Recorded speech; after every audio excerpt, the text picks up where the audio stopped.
Plastic వాడకాన్ని ఎంత తగ్గిస్తే అంతగా భూదేవిని గౌరవించిన వాళ్ళం అవుతాం. అందుకే నేను 4-5 ఏళ్ళు అయింది నా సభల్లో ఎక్కడ ఈ రాగి డబ్బా, స్టీల్ డబ్బా తప్పితే ప్లాస్టిక్ సీసా కనపడదు. ఖచ్చితంగా ఇది ఉండాల్సిందే. ఇలా లేకపోతే నేను రానని చెప్తాను.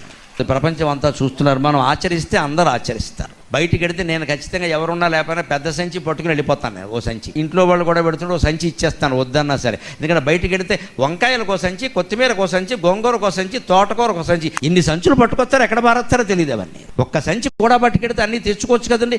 ఇంటికి వచ్చాక కాస్త కింద కూర్చోగలిగితే కింద కూర్చొని, లేదా కుర్చీలో కూర్చొని ఆ మాత్రం బెండకాయలు దొండకాయలు కూడా వేరు చేసుకోలేమా అండి? అందుకు కూడా ఈ శరీరం సహకరించదా? దానికో సంచియా, దీనికో సంచియా, ఇవన్నీ పట్టుకెళ్ళి కింద పారేయడమా? ఈ చైతన్యం ముందు రావాలమ్మా. ఎందుకంటే ప్రపంచాన్ని వాళ్ళ నాశనం చేస్తున్నది plastic. Say no to plastic. Visakha నగరంలో సింగిల్ యూజ్ ప్లాస్టిక్ తయారీ, అమ్మకం, సరఫరా, వినియోగం పూర్తిగా నిషేధం.